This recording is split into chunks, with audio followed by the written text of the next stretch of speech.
and anywhere you listen to podcasts. Let's talk some sports. It's Big D Energy. Yo. What's going on, everybody? Welcome back to Big D Energy right here on the Woodward Sports Network. We're home, everybody. That's right. D-Mac, Darren, McCarty here in the house. My name is Neal. Ruhl. We have Sam Flannel on brand, on budget. We have the Donut King of Walled Lake. We have Spencer Raxter here in the building as well. We are all ready to rock. We're back, baby. Shout out Dom Rivera for the tweet. Yes, we are excited to get it back in poppin' also. But D-Mac, here we are. Here we are. Back again. Neal and D-Mac are back. Tell a friend. What's going on, man? All good, buddy. All good. We were talking before the show about how our weekend went. Shout out to, you have a term, well, not a terminal Iowa fan too, but an Iowa fan with self-awareness. Well, he's an employee, so yeah. Employee with self-awareness. Yeah. His name was... John. John, yeah. So shout out to him and stuff. We were talking about our weekend. I made the trek back and forth with Tommy Vendetta to New Jersey for a great showing. Ended up, missed Brandon Kirk and put Tommy through a door by accident. But we're going to get the Kirks this weekend at Dust Mask Circus. Had that. Watched Forbidden Door. The AEW, thought that was awesome. New Japan crossover. Very, very interesting and exciting. And for everybody who's going down to LCA on Wednesday, I'll see you down there for Blood and Guts, which is the AEW show. It's the Dynamite show. So I might have to make an appearance, D-Mac. Ooh, nice. This is your level. You can come out of your house. It's like, what are they cooking? Ooh, I may have to lord above everybody still from the suite or possibly something like that. I mean, we'll see, but I might have to make an appearance. I think I will. I think I'll roll. I think I'll roll out for that one. The double cage match will obviously have it. Oh, and then they played this little show on ESPN on Saturday or Sunday afternoon called Unrivaled. That I think I saw myself in it a little bit, so no. I came on yesterday for the last half hour. Anybody who watches Bottom Line to be able to talk. I was on actually because if Tom Mazaway making cameos 25 years ago in those videos, so we had to appoint that. But wanted to talk about it. Couldn't be happier. I was in the back earlier talking to the kids and about the whole process, because remember March 26th weekend, ESPN, the crew was in here doing some interviews and talking, and how 3 months to do a production right. That's what they did it. So shout out to Mike Farrell and his staff and the way that they did it. I thought a lot of different emotions. You know what the great thing is, because as you get older, right, sometimes we forget, right? We forget in the moment. And I was so glad that I remembered why I hated Claude Lemieux so much, and I wanted, him off this planet, because just at the beginning of that movie too, and the hatred between each other, and then to hear, a couple other things, and I said it yesterday too, is you really realize sometimes is in different ways it pops up in your life is how different people affected you, and it was really and I've said it all along, how Adam Brendan Shanahan really helped mold the power forwards, and Marty Lapointe and myself. Him, it gave him the scoring touch. Me, just more of when to pick my spots and when to choose and stuff like that. So, but it was the leadership-wise, and the guy sort of having your back, and it's sort of like the bigger brother thing, but in the big moment, there was no thought about what needed to be done, and everybody was there to react. So, couple funny things. You hear that, you realize the game's changed. Hey, you know what, Neal? 10 stitches or a razor cut, or else don't even shaving cut. Yeah, don't even come talk to me and stuff. And I guess the perfect storm and everything else, and to look back, the only thing I would say is, guys, don't ever knee somebody. That's absolutely, I deserve to be thrown out. If Paul Dvorsky had not been looking away and not seen it and the gravity of the situation, it's sort of like the last of the eye for an eye. And where Brian Burke said it, right, where he said, what is it got? The referee's the first line, the league's the second line, and the players are the third line of defense. I think that's so true to that. And whether you're a fan of Brian Burke or not, I love the sort of old school way that he reigned as the disciplinary guy, but also too you see that in the way that he tries to build his team. So it was as old school as it gets. Got the feels through that, and also too, Neal, what's really important, is you look at something that we all are talking about with the insurance laws and stuff like this. But Vladimir Konstantinov, who's the one person we all know, you look at the severity of different things, but you look at where we're at right now, and it warms my heart at the end to see him getting interviewed and answering in Russian and English and comprehending. And I know that nobody wants to play him in Uno, and nobody wants to play him, But the fact is, and to listen to, to see Anastasia, remember her when she was in those young photos, when she was around, to see how she's grown up. And I just, it's the compassion for everybody, because that story to me is never not told. I know that Keith Gaves wrote a book, Vlad the Impaler, and stuff like that. So people are trying to do things. It's about the awareness, but for that timepiece, and it was also great to hear their perspectives. So I implore anybody who hasn't seen the extended cut, which is on ESPN.com, if you want to see. I was telling, it's really pointed out too, is they were showing some pictures of me when I was younger, but also family pictures, like with my grandma and my aunt.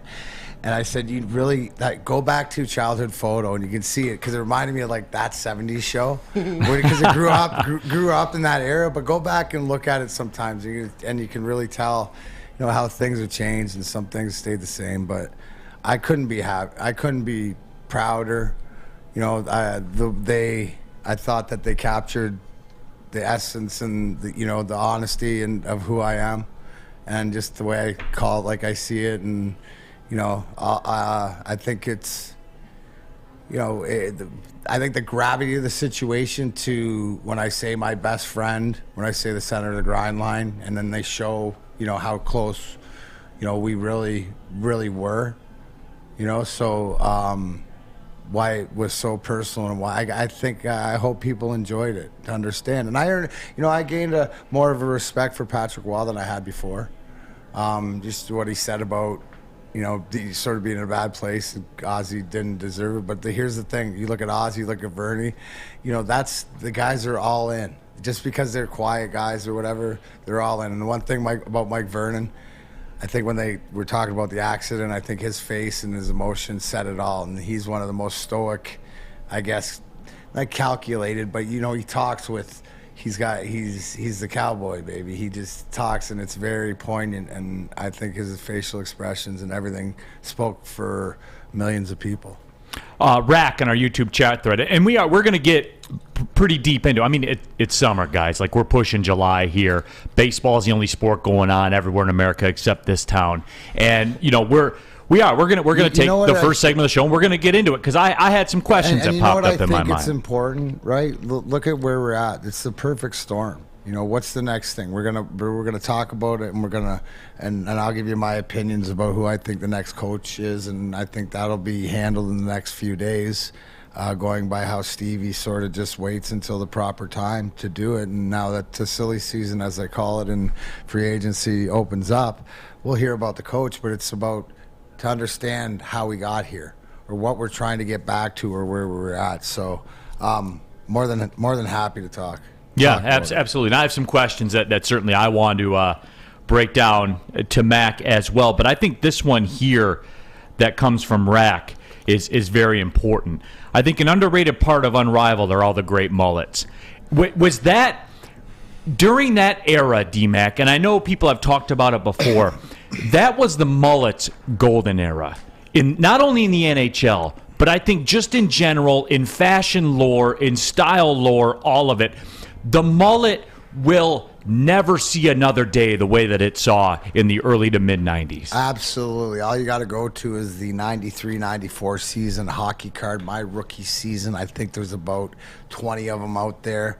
That mullet is rocking. It's first flowing. Few years. It's all in its glory. What really is, technically it's not a true. It's different. It's a variation of mullets because it's hockey hair, but it's the same concept where it's business in the front, party in the back, and you just let it flow. You're a man for all seasons. The announcers had mullets. Yeah, I mean, I forgot had the greatest mullet of all time. Brian Engblom. You know, he had a great mullet as well, and it was blonde too. It was like the best of both worlds. Right? It's the acceptable. It's just like seeing a mohawk on a punk rock, band person. Yeah. I mean, it was a glorious time for the mullet. The mullet will never see another heyday. Like we'll talk about it in lore, like we are here for a couple minutes. The mullet will never be There's what it was always a couple then. guys. There's always a couple rogues. It's making a couple comeback. Mandalorian that'll try to make a comeback. Yeah, it is. But you got to understand, Neal. What do we know? Fashion is cyclical, right? Yeah. Right. Well, I know, and you are right. Like there are pockets of the mullet coming back now, but it's never Kentucky going waterfall. to have the glory days that it had. Waterfall. Yarmir Yager ain't walking through that door with the mullet like he had back then. That's fair. D-Mac, Sorry. You want to hear a fun fact? Is that the Frozen Fish Fiasco, which is held in January, they have the mullet trophy. The Yarmir Yager mullet, best mullet of the tournament. That's beautiful. It's an honorary award. Yeah, I've seen some doozies. And look, Tony D says rugby players all around the world are sporting the mullet. And I understand that. But you're not... It can never be what it was. As much as Spencer wants it to be, as much as we all want it to be, it will never be what it was. So let's just come to grips with that and celebrate the golden era of the mullet. Wait a sec, but would you, if it seriously sort of comes back, will you acknowledge that, oh my gosh, I was wrong, the mullet is back? Well, D-Mac, I learned self-awareness from you. Okay. You know I will be the it. first one to look With right new into that camera. information, Sam, what did we say? Give it to him, You're Sam. allowed to change your opinion. Absolutely. And if it happens, I will look right into that camera right there, and I will say, people of Detroit, the United States of America, and all over the world, and everyone that consumes the Woodward Sports Network, I apologize. I was wrong. The mullet is back, and it is equal to the 90s and certainly the NHL time, but it ain't going to happen, folks. The mullet's not coming back with that kind of force and ferocity that it had back in that time. It's just not, D-Mac. But we can still celebrate it. Yeah, we can. And that's a great call by Rat. I think that's low key. I think that was missed by the masses of the people, and it was great to be back to it. It was. No, it certainly was. But we're going to break down. We'll break down the Unrivaled E60 special. So we have some of that, some NHL Hall of Fame news as well. Osgood not getting in. That's criminal. There are a lot of Jack Morris vibes to the Chris Osgood Hall of Fame thing. So we'll discuss that as well. Jaden Ivey is happy to be in Detroit. We'll discuss that as well. Spencer's been on a little bit of a heater. This one's a little specialized, Spencer. We're going to do it. I think it's a little niche-esque. Yeah. It's a little specialized. He's got a bigger all-time bust question. Okay. So we'll discuss that one. I'm excited to do it. Maybe we'll get a segment out of that one. Sure. Yeah, we'll certainly give it a look. The American League Player of the Year was announced. Player of the Week was announced for this past week. You might know the name when we talk about it, just like you might know the name Big Boy. That's right, because the buffets are back at Big Boy at participating locations every weekend from 8 a.m. to 2 p.m. Don't forget the classics like the Slim Jim, the Dolly Chicken Sandwich, and of course, the original classic, the Big Boy Hamburger. It's goated on the sticks, as my son would say in the hamburger game. They don't get any better than the Big Boy. You can find your nearest location at bigboy.com, but make sure you hit up that buffet. It's back, people. You know it. You love it. 8 a.m. to 2 p.m. at participating Big Boy locations every weekend. 3 NBA championships. Detroit fans were there. 11 Stanley Cups. Detroit fans were there. 4 World Series wins. Detroit fans were there. And that one Lions playoff win in 1991? Yeah, Detroit fans were there. Woodward Sports, where the fans are. Fellas, let's be honest. We like things to be easy. We like simple stuff, like sports 7 days a week. We like things uncomplicated, like Lady Jane's Haircuts for Men. Open 10 to 8, 7 days a week. Walk in anytime. Sign in, sit down, watch your favorite team play. And before you know it, your hair will be game ready. Open 10 to 8, 7 days a week. Walk in anytime. Lady Jane's Haircuts for Men. It's wicked awesome.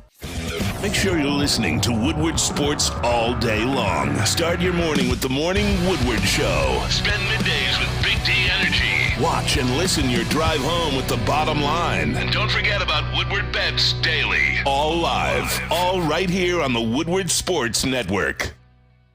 Neal, Ruhl, D-Mac, Darren, McCarty back at it here. Big D Energy, Woodward Sports Network.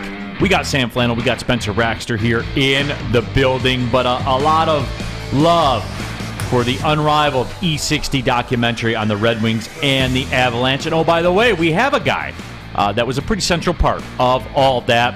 And I'm glad that we get this opportunity, D-Mac, to sit down and rap about it because, A, you were an integral part of it, number one. Number two, you're not going to get this kind of info anywhere else in Detroit in the digital sports media landscape. But I do want to get into it. And here were my impressions, D-Mac. And we were all kind of texting a little bit. I'm sure we were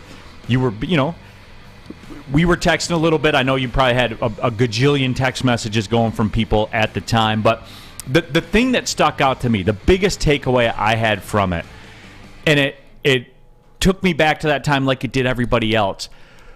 But in today's day and age, where we talk about there are no rivalries like that anymore. The hatred, yes, hate. Now there's respect. Certainly there's respect, D-Mac. But the hatred on everybody's faces was as real as it gets, and it looked, D-Mac. I'm a big person. I look in people's eyes, right? I think the eyes tell you the story, and the hatred in those eyes across the board was as real 25 years later as I'm sure it was the day that everything happened. That's what made it great, D-Mac, because the emotion of hate made it great. It's still there. You know what you just unlocked, right? Because you had everybody on both sides, and not even just in on the ice involved, but in the organizations, in the media, everything, right, was all in just that point. But think about just a team.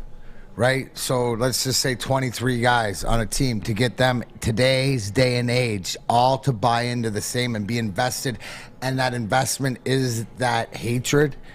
It's a respectful hatred because the respect was right there too, alongside. As much as we hated them, we respected them because we knew. You didn't have a choice because you both won cup. Like you didn't have a choice. Right? You got to respect that. But no, understandably, right? Because the talent speaks for itself. Right. If you don't, the resumes. The resumes. If not, then they're just going to shove it up your rear end. Right. But in today's day and age, try to get 3 of them to buy in. 4 of them, 5. Like, there's one thing to buy into the plan, but buy into the hate, to buy into the investment, to how personal it was, Neal, you can't. I don't think it's possible to do that unless something huge or catastrophic or something, happens, right? And it's the same way as you saw. What I saw too is it unlocked is the fact that we're invested in that hatred, but also to invested in the belief. In the Vladdy situation, in the same way we were all invested. And it was just the fan base too.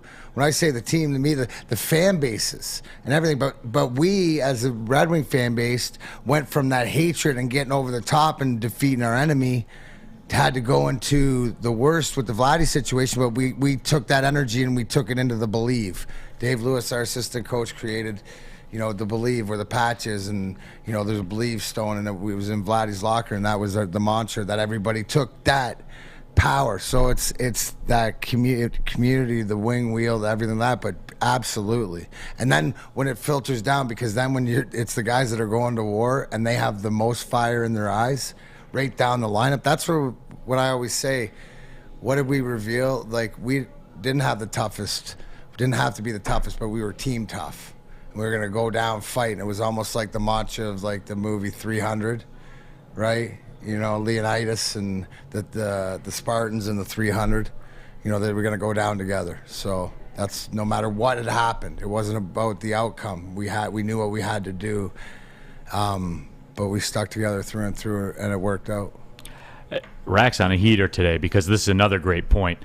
I think, and because I thought this exact same thing, I think the hatred was realized when they had the trainers telling stories of how they hated the other. I mean, this was organizational wide. Even that, like, it was, you know, you think of the fan base, oh, you hate Colorado, stuff like this. This was through the media, and like this was the media people hated each other. Yes, deep seated. I mean, if you go back and watch Keith Gave on the Bottom Line yesterday, he described about how the initial Detroit reception at the McNichols didn't go very well, and they got off to a sour start, and then he called out some French guy that he still says is an idiot. So go back and listen to that. But so try to get that these days, right?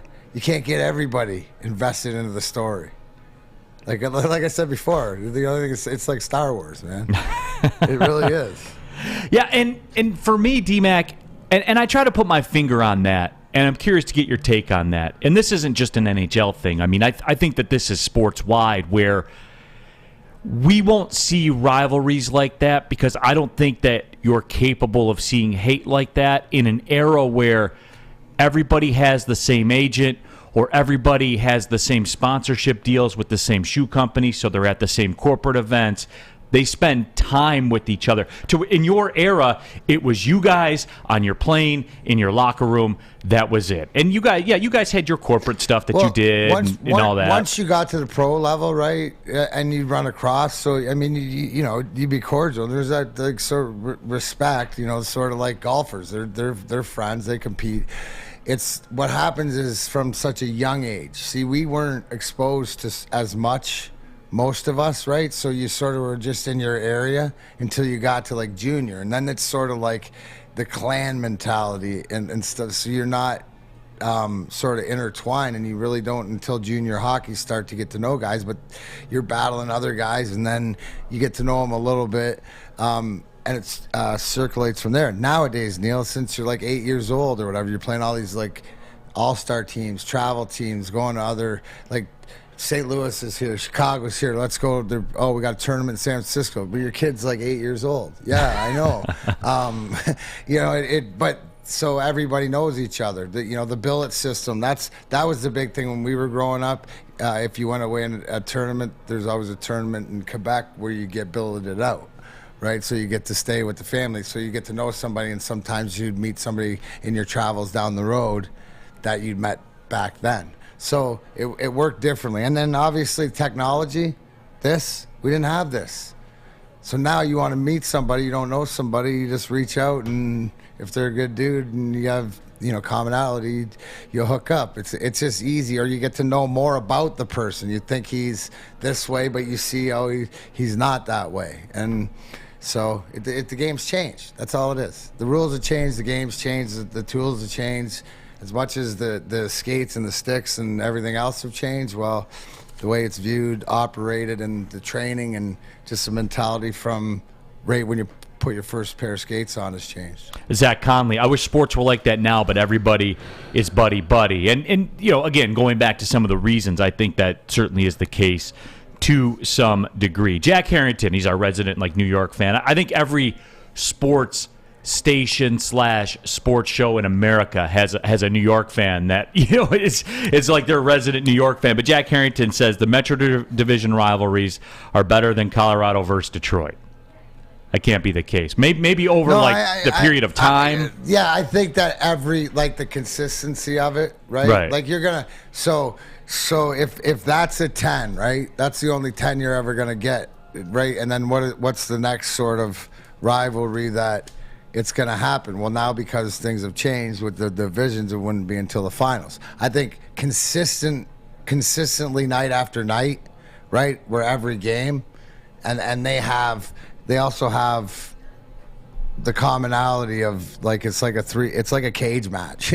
You know what it is in the Metropolitan's like a cage match. So you can hate Philly one day and then you hate Washington the next day and then Boston the next day, and because they're good teams. That's, there's another thing too. Is those are Philly struggles, but they're good teams. The Rangers and stuff like that. So, the way the Islanders have played. So that's non-negotiable. You have to be a good team for it to be a rivalry. I'm going to watch those games and I'm going to get like a 7 or an 8. Right. That's just the standard meal I'm going to get. Because you need that, right? I mean, while Detroit, Colorado worked, and we talked about this before, D-Mac, when they announced the release of it. For me, what made it great was obviously the hate. The hate is the baseline. It's got to be hate. But number 2, there's got to be all the chips in the middle of the table. And number 3, you both have to win at some point. Like, it can't be like a Michigan-Ohio State thing, where you have those stretch. Sam Flynn, I'm sorry, man, but it's got to be where you're playing for the ultimate stakes, and both teams are capable of winning. No, I agree. Between 03 and 2021, they won in 03, 2011, and 2021. That's 3 times in 19 years or so. So that's not even a cheap shot, and that really does. It was amazing watching that documentary, just how good both those teams were. Both of them, and all the Hall of Famers they had, and they both won cups. What was it, 5 between the two, between 96 and 2002? That is what really makes a rivalry, when they were the 2 best hockey teams in the league. It was the Red Wings Avs era. Yeah, and they're playing for the ultimate stakes every single time, and whoever wins is going to win it all because they're the 2 best teams. And the documentary didn't even get to 2002, that 7-game series. Or in their favor, 2000 or 2001 when Ray Bork came and they beat us. You know what I'm saying? They still, it's a absolute old-time Hearns-Hagler. It's a brawl. It's punch, counter punch, and at the end of the day, we got 3 and they got 2, but we all made each other better. But you could see that the role play, like the role players played a big part. I mean, it also too is, remember, I love watching the highlight of Marty LaPointe blowing up Patrick Wall's glove. Like, he literally caught it and he blew his glove off. And seriously, that's the difference where if I would say that's a heavy shot, like Marty LaPointe had a heavy shot, like that thing's going to hit and that's going to hurt. Whereas Sergei Fedorov, it's a laser, but I don't think it would, break if that makes sense as far as I get what you're saying, yeah. Breaking, but you're not going to see it. The light's going to be down behind you and you're going to go, wait, what? Marty's going to hit you and go through you and you're going to feel the pain and also let it in. And you know what's funny about that? The one that sticks out, because we're doing another segment on this. I have so many questions for DMAC. The people here got great comments that they're putting in on there. You know what my low key, and I meant to text this to you. My favorite clip, and I think it was the 96 game, the March 26 game.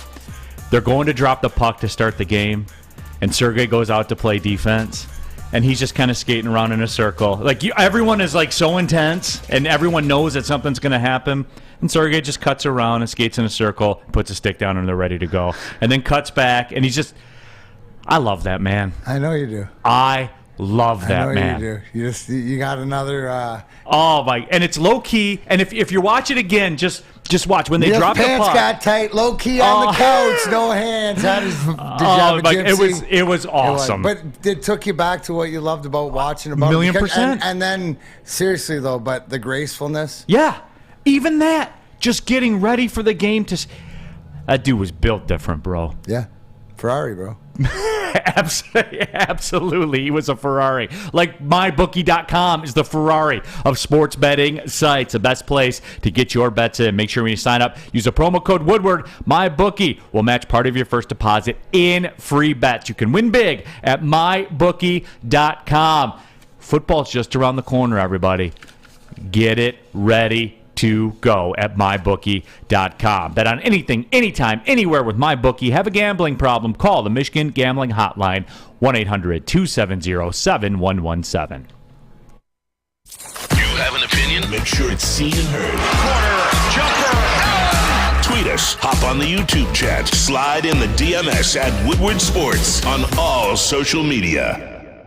It took exploring 50 different formulas and hosting countless taste tests, but we believe Gypsy Vodka is the smoothest vodka on the market. Don't believe us? Ask the owners. We're Mike and Adam Kazanowski with High Five Spirits Distillery. We're in close to about 1,200 locations throughout Michigan. We wanted to create a brand that was geared more towards freedom, love, adventure, and at the end of the day, we really wanted to tell a story that inspired other people to take risks, follow their dreams, whatever that might be. Make sure you download the Woodward Sports app in the App Store and the Google Play Store today. Take Woodward Sports with you wherever you go and listen live on your phone or mobile device.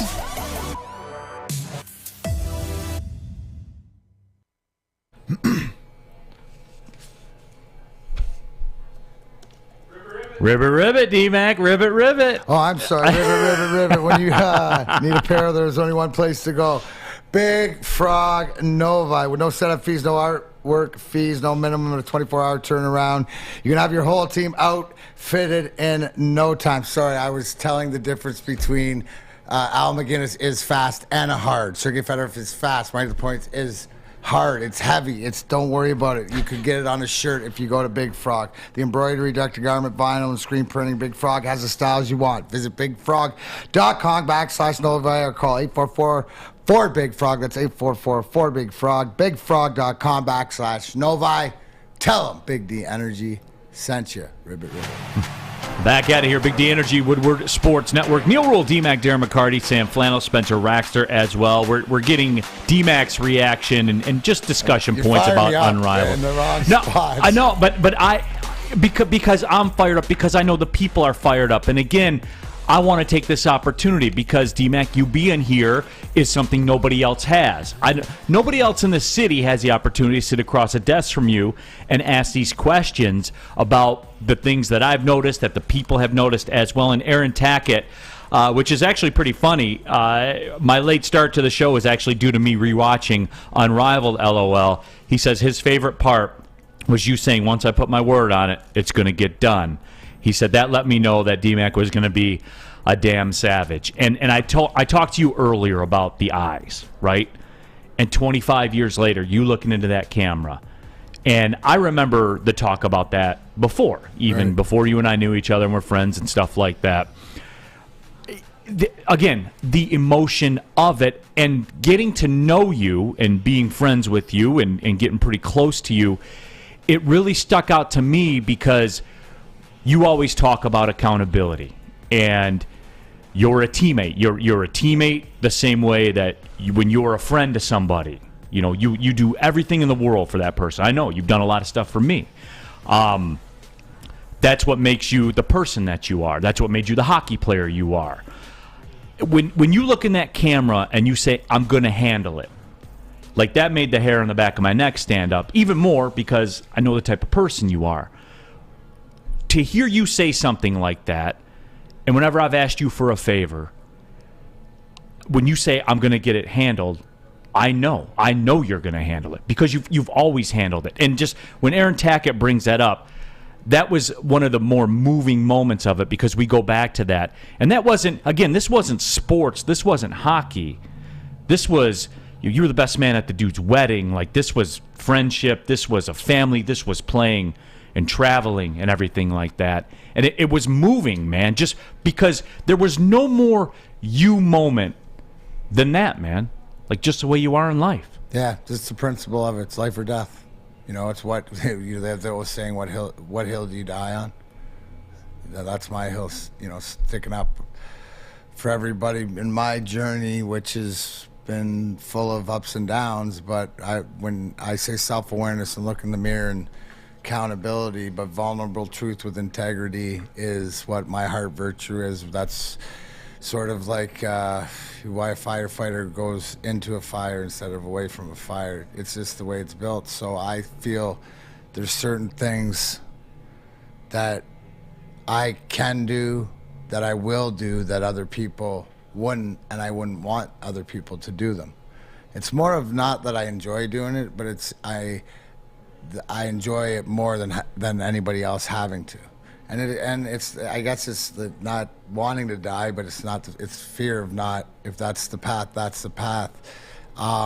And I guess in the way it explains that, that's why, to me, stats aren't kept in a score sheet. How many goals or whatever, how it's viewed on, you didn't do this or whatever like that. Because at the end of the day, my teammates know. The people around me know. The people that I show that love to. And it's been a learn, because just like anything else in life, we learn through our mistakes and trust in the wrong people. So now that's why the circle's tighter, but you do whatever you can. And it's the same thing. When I put my word on it, it's the same thing as I accomplished playing in the NHL, which is something I ever wanted to do, manifest your own reality. Same thing as what hill you're going to die on. And that's it. I'm gonna go down fighting for what I believe in, and that's, in this case, my brothers, in this case, Chris Draper. I think the best part is they got to show that, I mentioned it before, but a little bit more, okay, this just wasn't just hockey. This isn't what it is, teammates. This is life. This is family. So, J.R. Adams wants to know, did you learn anything watching it that you didn't know already? I guess that really that at the end that and it goes to the question that I get asked, because I don't really talk about it. Just everybody this should know is that when I've talked to Drapes or whatever in the past about doing things with Claude or whatever like this, and his thing is he always understood that I have to do things for me to think what is right, you know what I mean, and do it out of keep the, with the intentions are pure. And it was sort of, I needed it in my journey. It's part of my recovery. It's part of, sort of leading the way in the lessons that some things can evolve. And saying that, I don't blame Drapes at all. That's two other men. But I think it's the respect that we have for each other. And with Patrick Waugh, to me, like I said, there's something I gained a little respect for him, because he didn't come off as arrogant as he did when he played. So maybe just to the player even more. So Forsberg did with those glasses.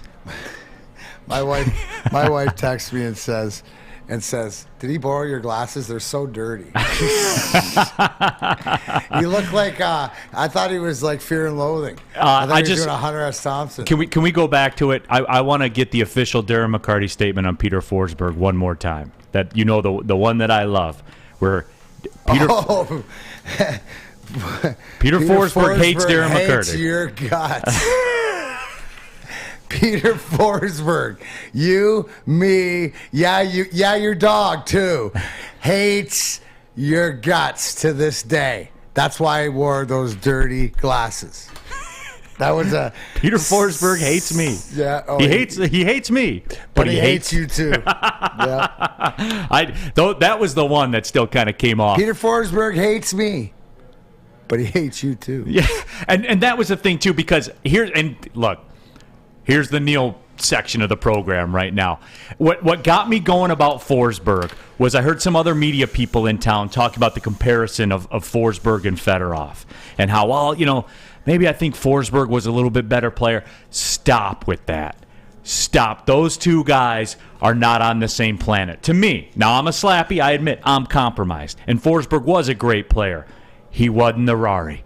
He wasn't the Ferrari that Sergei Fedorov was. No, but he was He was great. He was in the same price range, different class. He was the Hummer SUV pimped out. He was built differently because he's a G-Wagon. Listen, I'll tell you, Peter Forsberg had the puck, and we know the reverse checks of Pavel Datsyuk when he has the puck and hits you back, and Mo Seider does it to guys today, on this Red Wings team. Peter Forsberg, I had him lined up in the old McNichols Arena coming through the middle. I hit him as hard as I could. I knocked the wind out of him and me. And he still moved the puck. He was the hardest, one of the hardest guys that I've ever hit. He was just built. But that to his detriment, because he played so hard, the injuries got him. Right. So I would,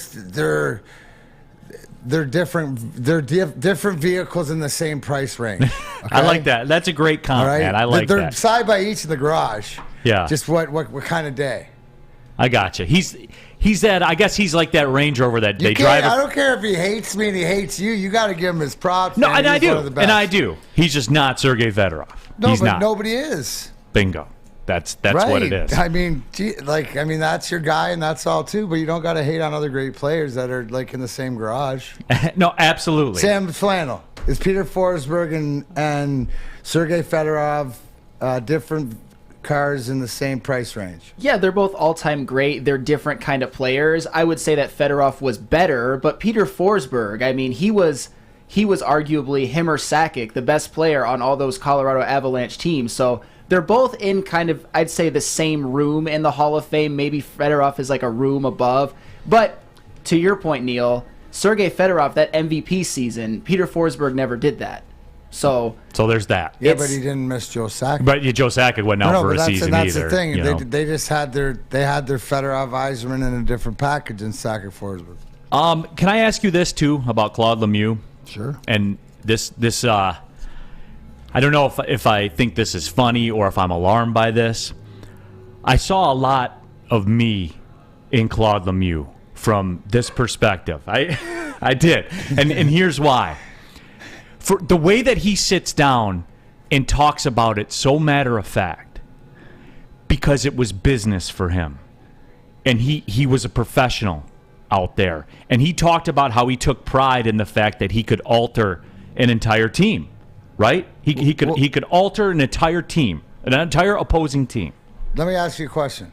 So if you know me so well, what is it about Claude Lemieux that has sort of, gotten me to respect him? Because what does he do? To your point, he calls it, it's genuine, right? I sense the genuine what he says. He's letting you in on, hey, this is where this is what I thought. This was the job. He's laying it out there. There's no tricks. There's nothing. This is a man spilling his soul, trying. There's redemption in there because it did pain him for 3 years. Yeah. And stuff like that. But it was the job, and he did the job at a high level. And that's okay, because then you can respect it. Like I always 100%. said, if it was just about the hit and he apologized and whatever, yeah, there have been revenge, but then God wouldn't have had to get involved. No, but again, D-Mac, obviously appreciate your candidness as we talk about this. We are going to wrap this discussion up when we do come back, but not before I tell you about Planet Fitness, home of the judgment-free zone, where you can work out in a non-intimidating, judgment-free atmosphere. Membership starts at just $10 per month for access to your home club, all the way up to the black card at $24.99 a month. Yes, less than $1 per day. Get you use of all the amenities Planet Fitness has to offer. Get you access to over 2,000 locations worldwide with unlimited guest privileges. You can join today in club. You're going to pass a couple of them on the way home. Just pull in the parking lot, join there, or jump on your computer right now. Go to planetfitness.com. You can join as well. It's Planet Fitness, Darren McCarty, where your fitness is essential. 6 dark corners, a driveway and a patio, 5 windows that could become doors. Every house has unique security challenges. Guardian Alarm has more tech, more team, and more ways to help keep them all safe. Get a professionally designed and installed security and smart home system from Guardian Alarm. Sign up today and get a free video device. Guardian Alarm. Smart, right from the start. Call 1-800-STAY-OUT.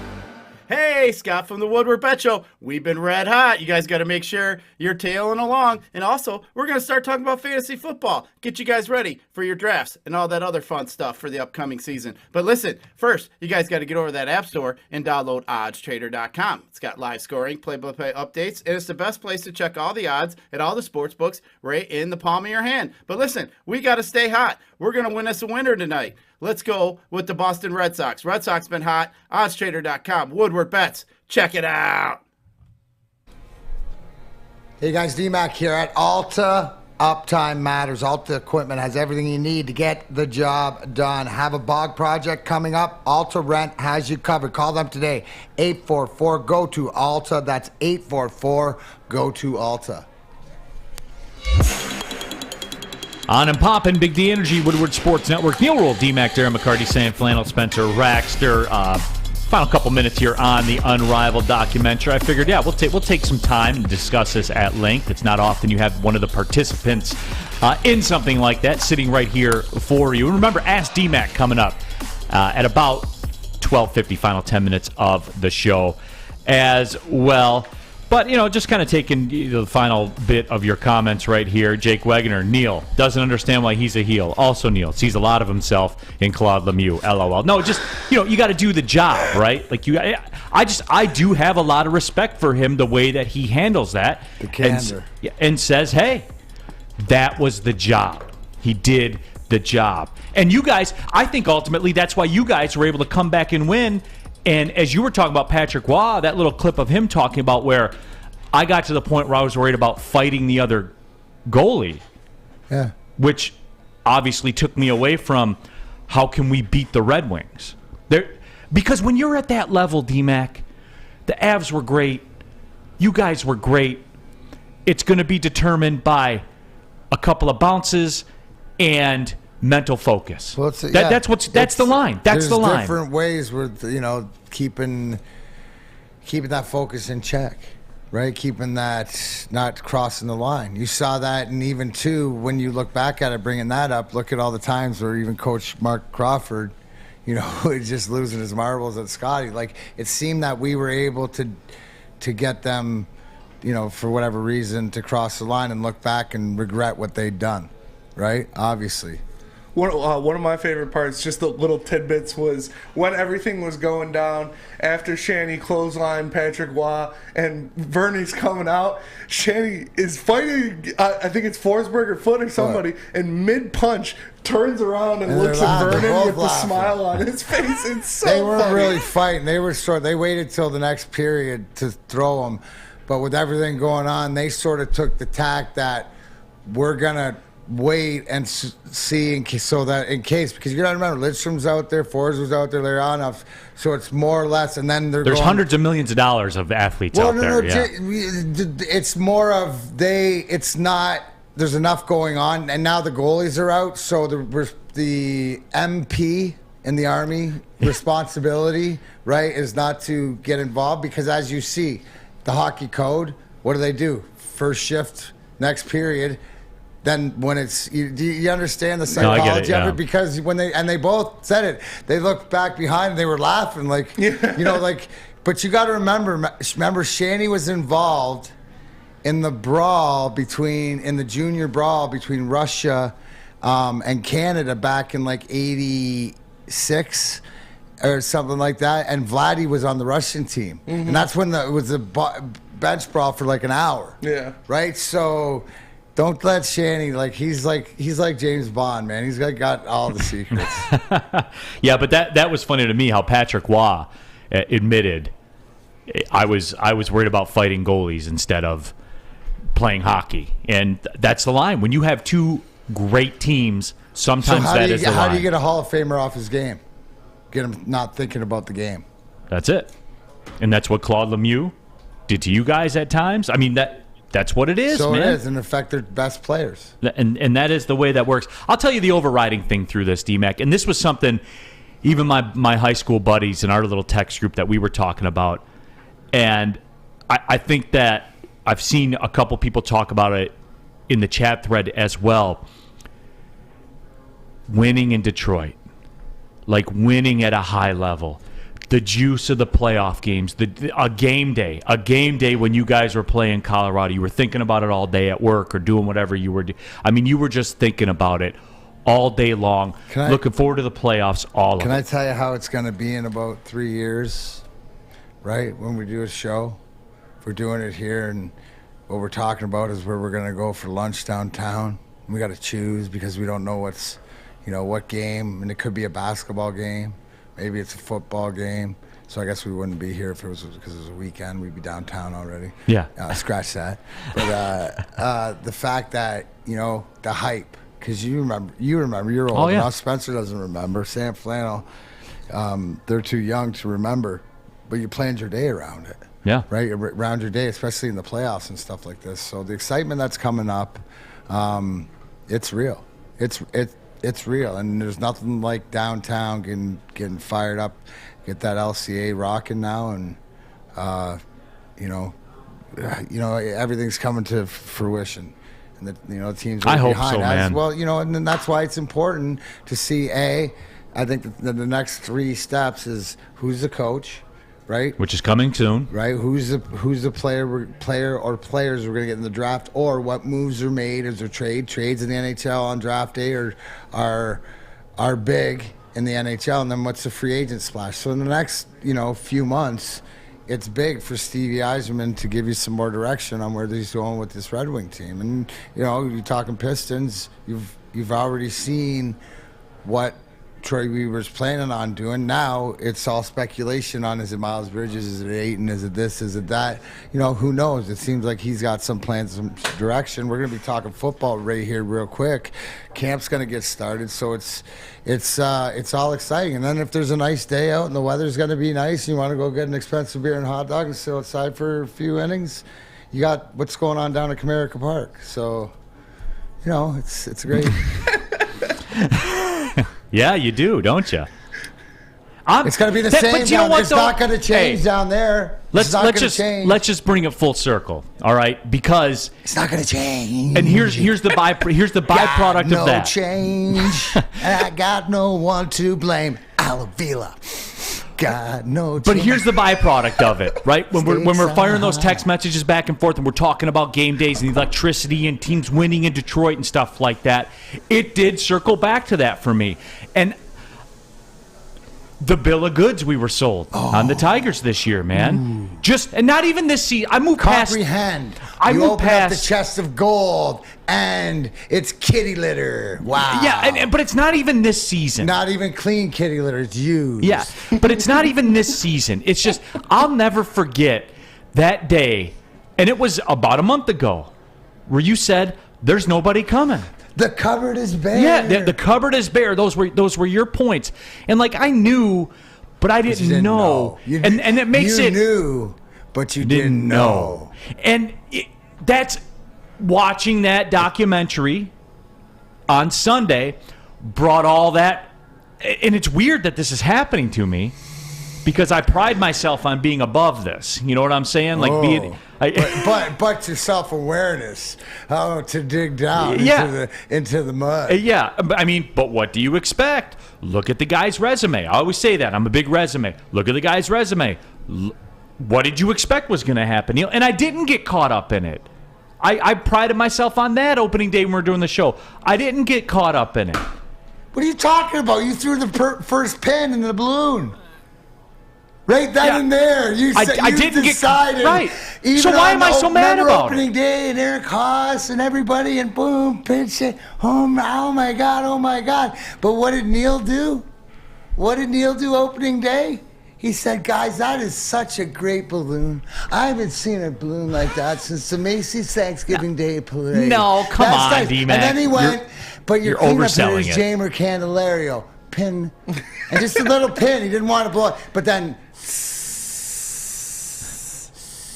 the air started coming out. And it took till about the middle of May. From that day, before we recognized, hey, that thing's not carrying air anymore. It's coming down. What's going on? And Neal keeps going, Jamer Candelario, bat cleanup. Jamer Candelario. And that is the precipice of where we're at. And if that does, and look at the stars aligning. Look at karma.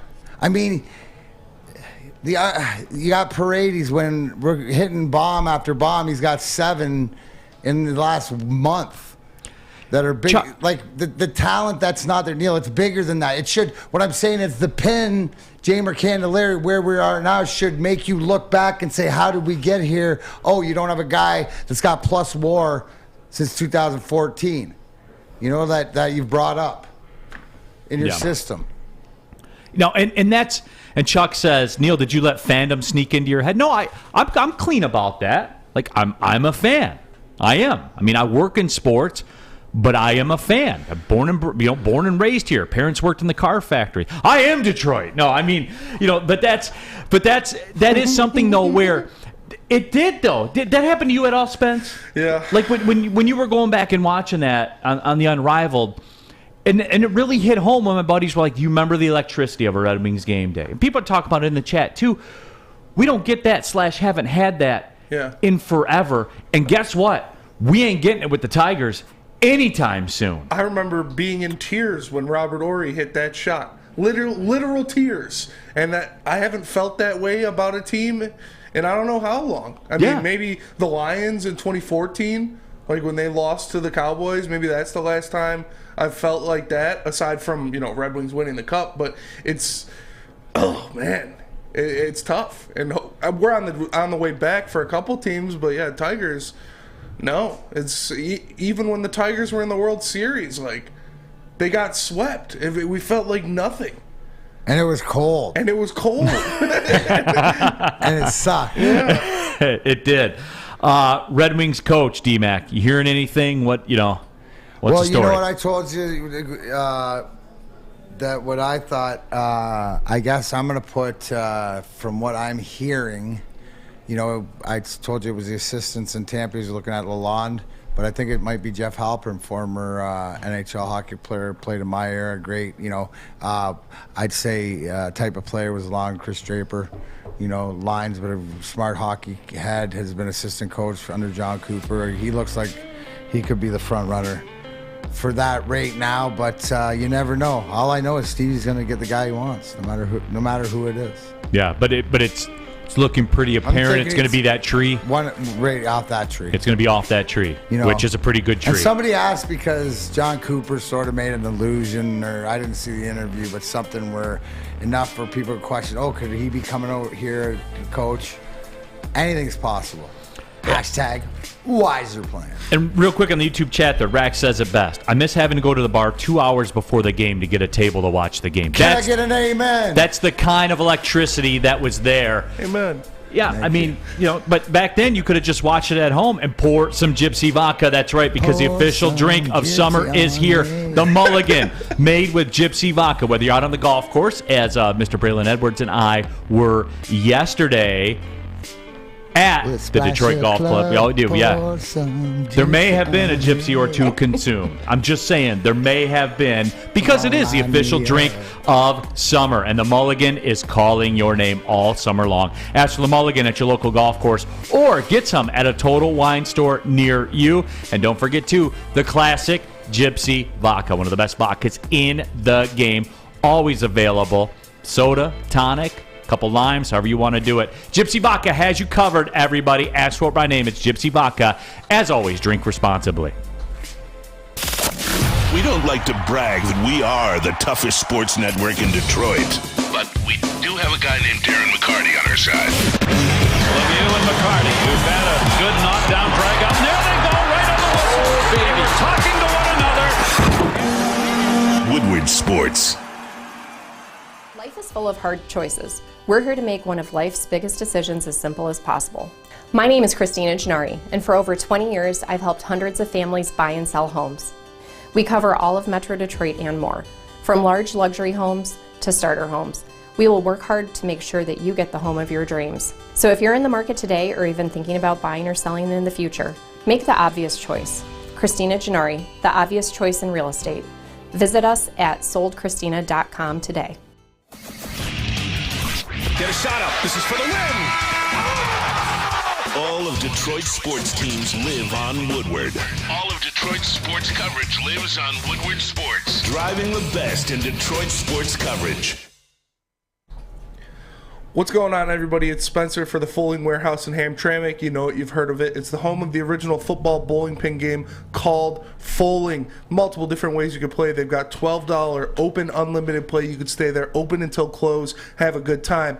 They also have private lane reservation, $120, 10 to 12 people. You can bring in any type of food you want. If you get thirsty, they've got a $2 mystery beer vending machine. You pop in $2, pops you out a good beer, no hassle, no fuss needed. Know what you want to make a decision. They have multiple fully loaded bars for you to choose from. So come on down and check them out in Hamtramck at the Folding Warehouse, or visit them online at foldingwarehouse.com. Again, that is foldingwarehouse.com. Pulling up on the second hour of the show, Big D Energy, Woodward Sports Network. Neal, Ruhl, Darren, McCarty, Spencer, Raxter, Sam, Flannel. Sam, how many days of flannel in a row? 86. 86 consecutive days of flannel. Happy to have you all with us on the YouTube chat thread. If you're listening on the radio, the podcast, don't forget about that as well. Podcast, the show, iTunes, wherever you get the podcast of your choice. Big D Energy is up there. Rewind, fast forward. Go to it all. And on the YouTube chat thread, Joey 2 times said, I'm still grinning about what happened with Troy Weaver and the draft. And I'll tell you what, we were talking about the documentary, obviously heavy in the first hour of the show. And, the winning in Detroit and everything like that, there are few people I've seen in recent memory that are as hype to be in Detroit than Jaden Ivey is. Obviously he's got the family background here in Detroit with his mom, certainly with his grandfather playing for the Lions as well. But D-Mac, this guy is hype to be here. Is that overvalued? Is that ultimately it's going to come down to the floor, right? No. And what happens during the game and everything like that. But is it overvalued or not? No, it's not, and because I pretty much played at home from 40 minutes from where I grew up and stuff like this. It's just figuring out, finding your balance, and it could be a great thing because you already have your system in place right here, and then you can just focus on the basketball. I think in this case, I think it can vary, Neal. In different situations, we got to look at the individual. But in this case, I think it's the best case. I think that to have him as young as he is with the youth of this team, with what they're trying to build, yeah, you want the hometown kid. You want the hometown kid to know where the good food is, where, this is, where, you want to know where the people that are going to take care of them to go when they want to hang out together, and it's, and they're not going to be bothered and stuff like this, and it's safe because everybody's, it's a community involved.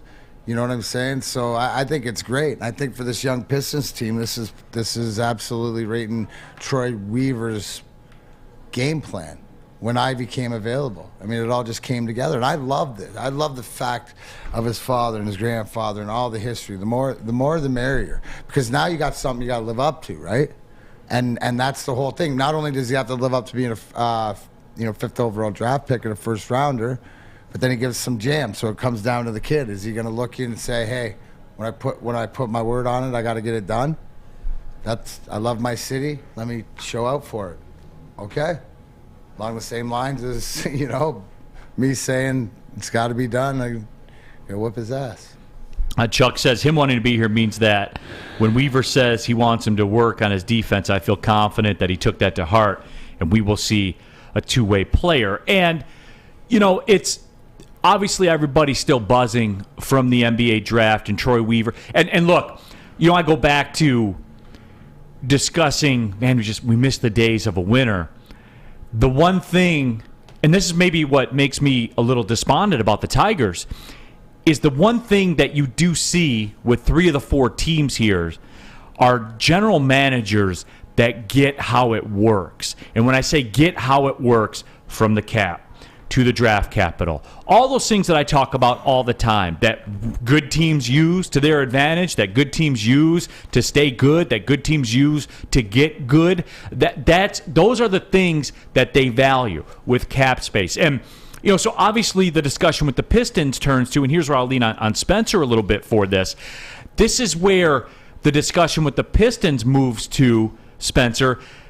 The cap, they still have cap space, but the free agency's getting ready to roll. And the player options all have to be decided, I believe, today or tomorrow. I can't remember exactly which day that is, but we're seeing those dominoes start to fall. I don't know. My gut, Spencer, I don't know what the move, if there's going to be moves for the Pistons. There may be secondary moves for the Pistons. I just don't get that feeling that this big, huge move is coming, and that's okay with me, because if I got to be consistent with it, right? When I talk about these GMs and their plans and what they're doing, Troy Weaver very much is playing the long game, but at the same time flipping the entire fit of a roster. They're getting much more athletic now.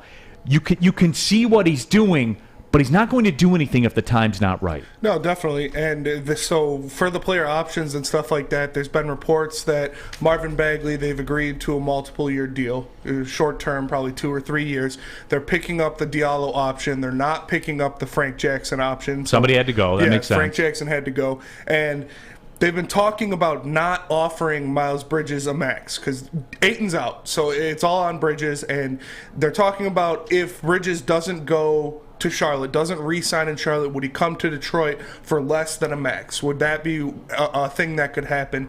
If not, there are other free agents out there that they could, what I think they're going to do if Bridges decides to go get a max somewhere else is, like a Gary Harris. We talked about Patty Mills earlier, Bryn Forbes, Malik Monk. You can bring these guys in on a short-term contract, keep that flexibility because you're going to have to pay Sadiq Bey in 2 years. He's going to require a good contract, especially if he keeps improving. We know we're going to have to give Cade a bag. So these guys are going to have to get paid eventually. So signing these veterans that'll fill in, be good pieces for short-term contracts, I think is what Troy Weaver is going to end up doing. They have been linked to Malik Monk a lot. Here's my question to both of you. Does he have to? No, he doesn't. No, he doesn't have to do anything. So answer that question first. He is in a very similar situation to Steve Yzerman, where he doesn't have to move for anybody. Doesn't right? So unless it's something that he wants, right? He can be patient, and that's my first question. So then I wouldn't be sitting next to the phone waiting for it to ring. That might seem like it would be next year, but again. We hear about is he going to go after Aiden, go after Miles Bridges? He has the options to. Or not to. Right, or not to. And here's Brandon Katz says this here on a YouTube chat thread. And this, D-Mac, be aware, be prepared, because this certainly is something that's very pliable. Brandon Katz says, Detroit's best move is to do nothing, get another top 5 pick. The free agent class isn't that good this year, and Detroit will make the playoffs adding Bridges or Ayton's anyway. And I think you could see one more season of what I talked about last year, D-Mac, where they can be better, but the record will be comparable. So if they don't make any moves, right, and they have what they have and then plug and place a couple guys in that make money, dollar cents, but then they're exciting to watch and you watch the growth and stuff like this, do you as a Pistons fan care? Because if you see the Ivies and the Cunninghams growing together and the Sadiq Beys improving, then see how far they can get without any help. Does that make sense? No, absolutely. And then you then are you further along? Now, I guess there's 2 ways to do it, right? So that means you have to question, I guess, what can your youth take? Do they need to be nurtured by older guys and drug along, or can you throw a couple of them together? And I think that maybe we see a little bit of the writing on the wall, that he's going to let these guys just play and figure it out themselves. Goes back, I know Jeremy Grant's not here. Well, Dwayne Casey's your veteran, I think. Right, but it goes back to Jeremy Grant. And I know he's not here, but it's what he said. Imagine if we were healthy. Let the kids play. And I think us as Pistons fans would show up to watch this, and at the end of the day, if they lose, a few games and stuff like this and end up with the same record but get a higher pick and it only adds to it, but we see the direction we're going, we're all in. I'm all in. Yeah, absolutely. I won't speak for everybody, but I mean, it shows me some direction. And then, because you're building and it goes back to about do you want a kid here that cares? Because now they're getting everything and it's building, and then they know the veteran that they want to give the big money to. Here's my statement to you, Spencer, and actually, because I want to get your reaction to this, and it's a piggyback on Man Guy Friendbro in our YouTube chat thread says, we don't want to sign a max guy who will be a third option. Spencer, as a fan base here in Detroit, have we wrapped our head around it? And here's where I'm going with this. Is a max guy that's going to go to Detroit is going to be of that tier? Like, I think we have to get out of this. Again, I think it's a fantasyization of sports to where we assume we can go to the waiver wire and pick a guy up and do it that way because we have the cap space. It doesn't work like that yet. Mm-hmm. They're not to that level yet to where do you think, here's my statement, you tell me if you agree. I think that we need to adjust are free agency expectations in terms of what a max contract will bring to Detroit in free agency as it sits right now. Yes. Is that a fair statement? That is a fair statement, because even with it being a more, likable place to be, you've got Cade Cunningham, you've got Troy Weaver, you've got different things where people are starting to say, hey, maybe Detroit isn't so bad.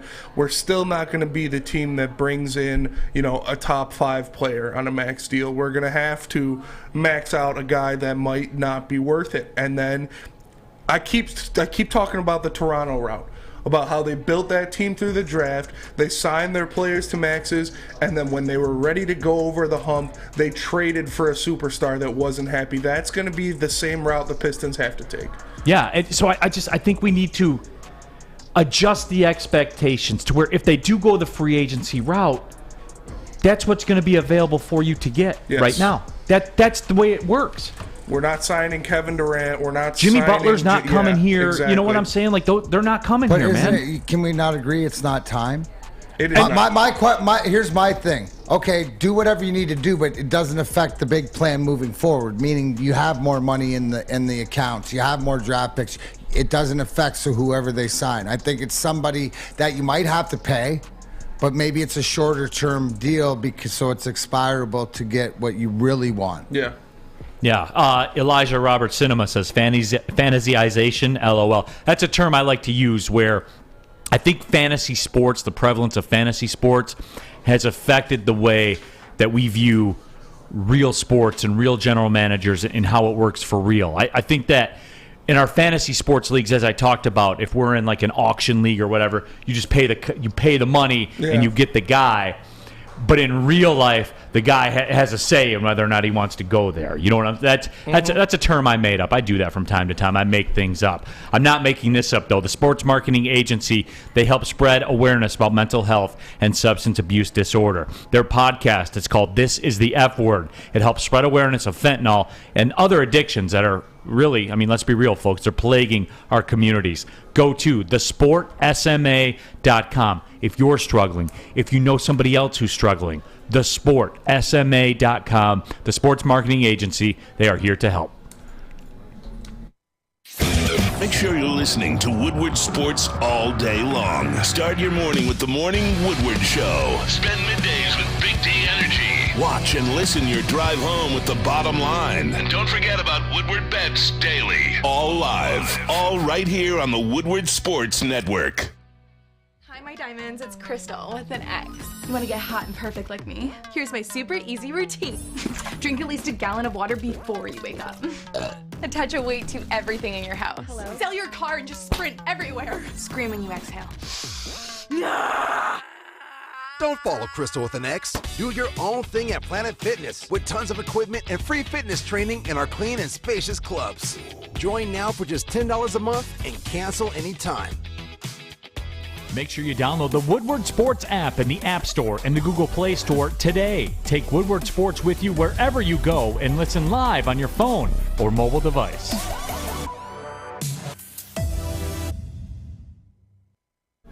Neal Ruhl here for oddstrader.com, the number one site for all of your game day bets. You get play-by-play updates, live scores, and most importantly, guys, at oddstrader.com, the best price on every game from multiple sports books. Don't give anything away. Don't just open up the first app and go with that, not shop the price around.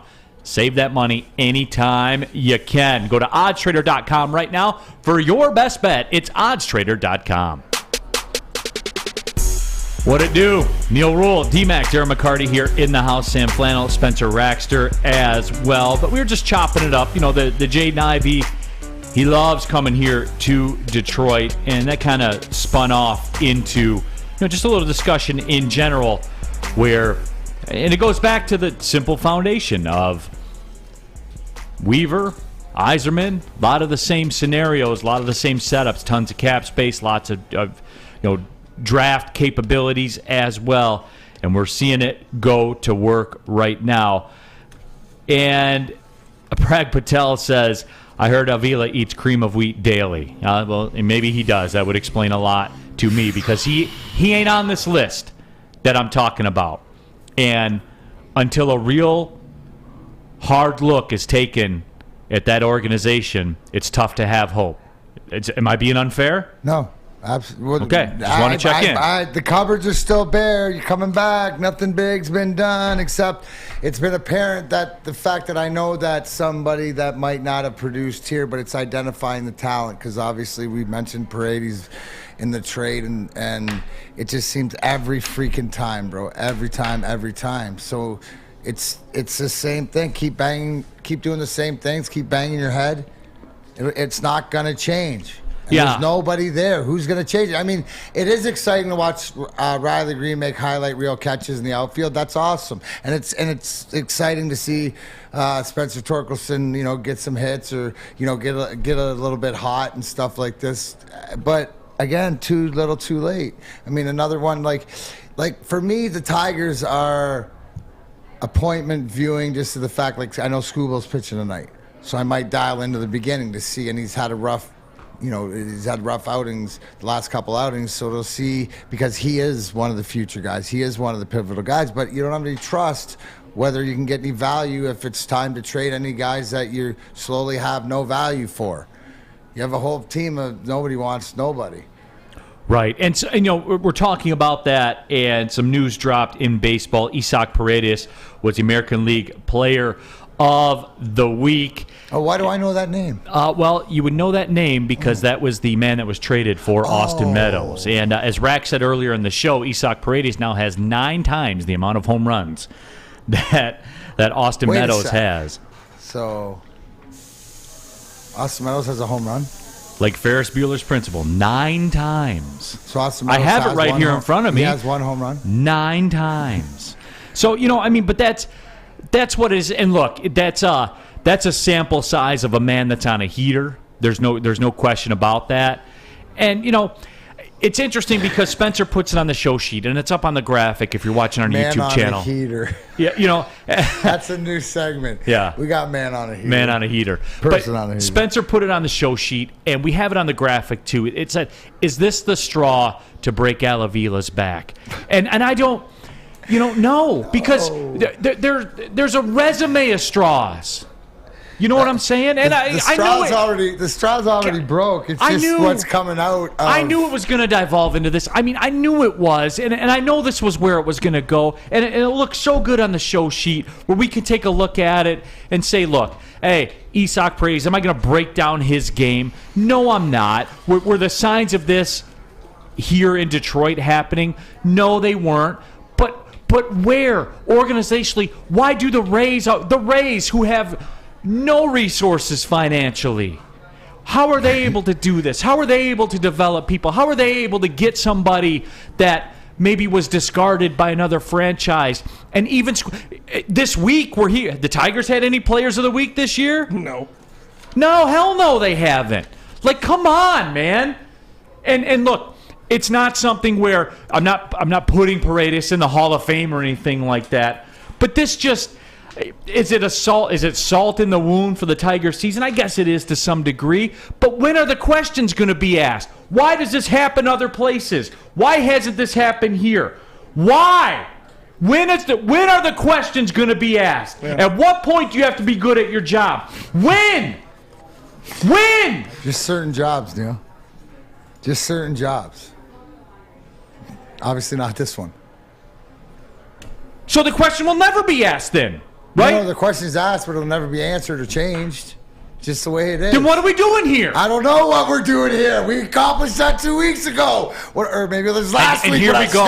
Absolutely. Wee. So you understand, it's a merry-go-round at Comerica Park. So choose when you get on. Choose when you get off, all right? Because your self-awareness is the fact that it's going on. So if you're going to watch, if you're going to go down, that's on you. That's not on them anymore. All right, that's nothing. That you figure out how to watch. You figure out that you like Riley Green, and you're just going to go down and watch Riley Green, support Riley Green. God bless you. But all right, look, you know what? Here, I'll do it this way then. And I don't do this. Cares. I don't do this usually because, again, I work in the field, so I don't do this usually. But you know what? When do the questions get asked? When you're governor, bro. When you're governor. No, but I'm saying publicly, privately, in print. When do the questions get asked? Do they not have to have been asked behind closed doors privately? Right? Does it not have to be that we're not doing anything? Either somebody saying, hey, somebody question Al's ability, or Chris saying, this is what the plan is, this is what we're doing. Right? Or where are we at right here? Because it's not getting any better. This is just here's another piece of evidence we dug up. Oh, here's what's going on now. Here's another guy flourishing since he left. And again, hear me, I'm not saying Paredes is a Hall of Famer, okay? I'm not saying he's going to be the MVP of the league. Here's evidence 5.0 that you can't get out of someone that you traded for or you thought was talented. You either gave up too soon or whatever. Somebody else turned the right key, right? Because there's talent, or you just can't manifest it. You get rid of it too soon. Or you have them that are talented, and then when you get rid of them, you get garbage in return. Yeah. Chuck says, you're the sports media. Ask them.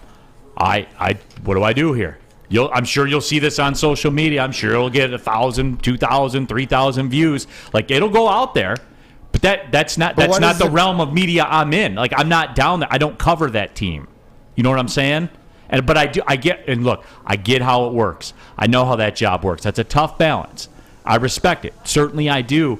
But just when do we ask those questions? People get thrown out of Comerica for wearing a Fire Avila hat. And you can't even bring it up. And our own Rogelio said, guy's kind of a figurehead at this point. Is he really calling the shots? Is he really doing anything? It's hard to be seen. So why is he still there?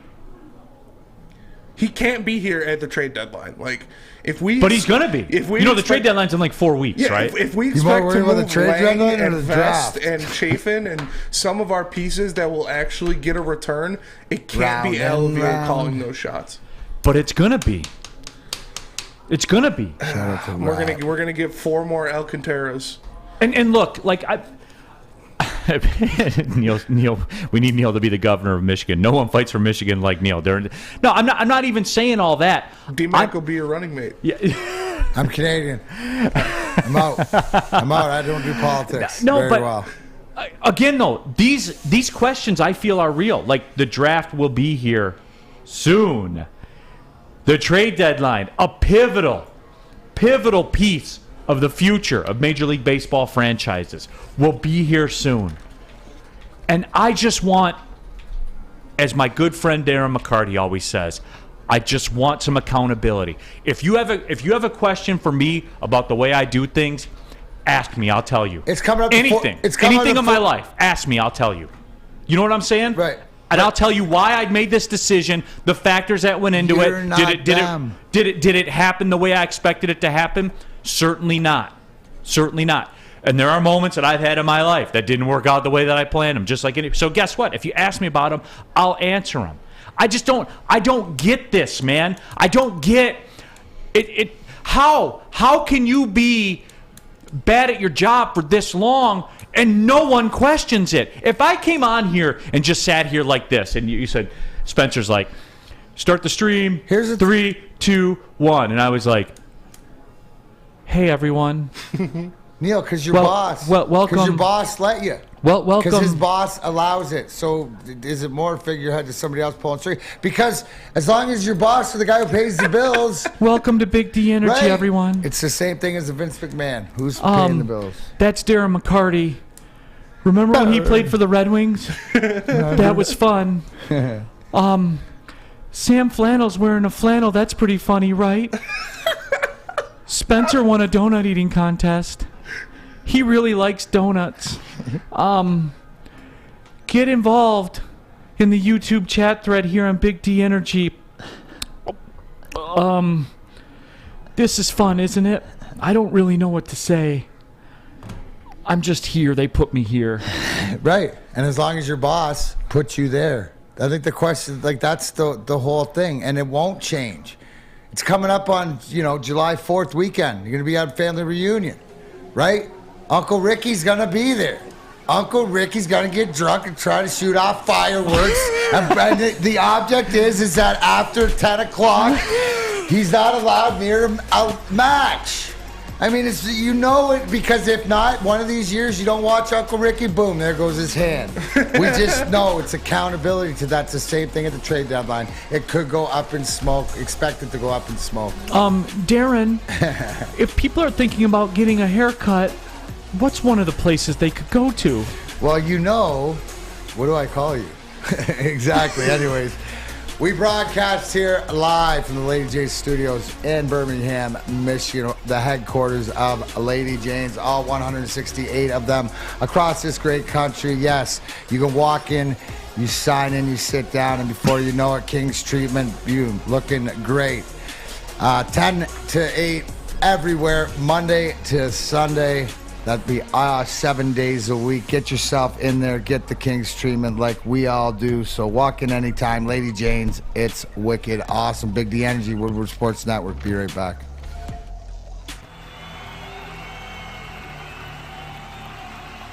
He's going deep, right side. Oh, that is Edwards out there. He goes up in the air at the goal line. Hey, it's Brandon Edwards here, wanting to welcome the sports marketing agency to Woodward Sports Network, to the family. Glad to have you guys. For the last decade, the sports marketing agency has literally leveraged athletes around issues such as mental health and substance abuse. Glad that we can finally start trying to get the stigma off of mental health that's been there for all these years. You don't have to go to the beach, man. You don't have to get your butt crack full of sand. You just need a little chili peppers, man, to get that glowing beach chili peppers tan. Woo! With 26 locations in the Metro Detroit area and more coming, Chili Peppers Tanning is where you'll find the cleanest salons in the D. Join the Pepper Club for the best deals on unlimited tanning. Head to chilipepperstanning.com. You just need a little chili peppers, man. Hi, everybody. Welcome back to Little P Energy. I'm Neal Ruhl. Shouldn't it be Little P? Little P Energy. Back out of here, Big D Energy, Woodward Sports Network. Neal Ruhl, D-Mac, Darren McCarty, Stan Flannel, Spencer Raxter, coming down the stretch of the show. Terrence Watts says Avila has been questioned and criticized constantly. Where? Like, for real? Have you guys seen this? Like, I know people on Twitter will talk about it and things like that, but I'm talking about, like, from an official capacity, like an official perspective. Where's the heat? Because we've lined up all the moves. We've lined them all up. Spencer's got a spreadsheet. We can't even fit it on a screen because there's a spreadsheet of it all. And the resume, whatever, man. Whatever. We're done. We're done. Yeah, no, because every time we do this, it comes back to this. If they don't care. There you go. Right. You know they don't. Because I love the Tigers. That's why. The questions are there. They just either avoid them or just continue as they do. I love the Tigers too, bro. But you gotta look. You know what's the old adage? If you love it, set it free. If it comes back, right? You just have to have that mentality. You're getting, dude. You got two furnaces. You're speculating in the third. I know you have been. We talked about that. Different wing in the house. I mean, you're leveling up. That's all I'm saying. Is that it's a maturity. You have to let it go sometimes, much as you love it. Somebody wants a YouTube chat poll, Spencer. Do they prefer Neal's Big D Energy voice or Little P Energy voice? Right. Hey, I wonder how this one's going to turn out. Yeah. Which voice do you prefer? Neal's Big D Energy or Little P Energy? I wonder how this one is going to do that. Cigar Guy 911. Okay, go home. All right. Well, cool. Under some other ownership, I probably could. No one, the checks would just keep coming, I'm sure. So I'm sure that we would be able to do that. There was some breaking news as far as the NHL is concerned and the Hall of Fame. I guess Henrik Zetterberg missed out on the Hall of Fame. But I think more than that, to me, Chris Osgood got snubbed again as the class of 2022, the Hockey Hall of Fame. The Sedin twins, Daniel Alfredsson, Roberto Luongo, among others that were announced in the class. And D-Mac, look, man. They value stats more than they value championships, obviously.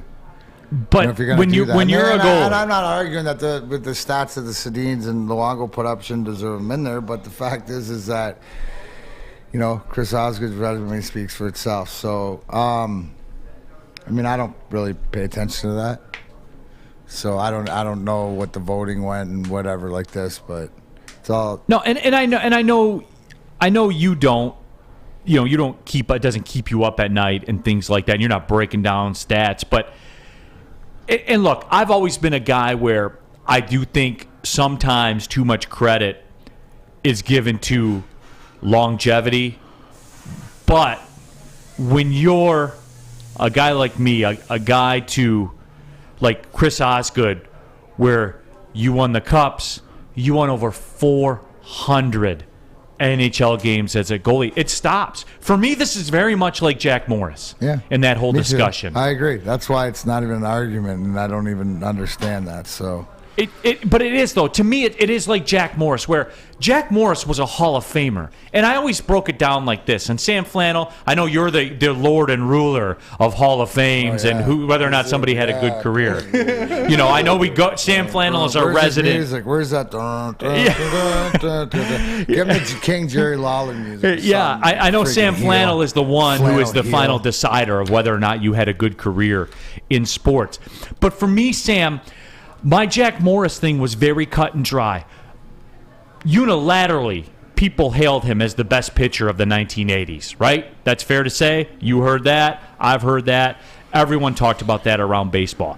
There has only been, 14, 15 decades of professional baseball. If you're the best pitcher in one of the decades, you're one of the best pitchers of all time, and you're in the Hall of Fame. Hard stop. That was pretty easy. Move on to the next thing. If you're an NHL goalie and you won 400 NHL games, and you won the Cups that Chris Osgood won, you're a Hall of Famer, bro. Like it's very cut and dry. Am I oversimplifying this? Maybe just a little bit, because there is some context to Chris Osgood as far as like his Stanley Cups. In '97, it was Vernon in the playoffs. The only run where I feel like it was Did they not win the Jennings that year? Well, I'm just wondering. No, the only year where I think it was completely Chris Osgood's run and only Chris Osgood's run was 98. In 2002, it was Hasek. In 2008, it was Hasek in the regular season, Osgood in the playoffs. I still think he's a Hall of Famer, obviously. 400 wins is phenomenal, although he did play on some really damn talented teams. But you have to be the last line of defense and be the goalie, because if they didn't have a competent goalie, the Red Wings would have never won a single Stanley Cup. So I don't think it's as simple as 400 wins, 4 Stanley Cups, but I still think Chris Osgood is a Hall of Famer. Common sense in there?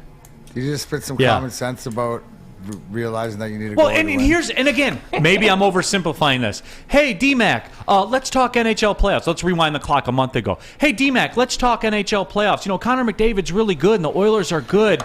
But D-Mac, what's the biggest component of an NHL playoff hockey team?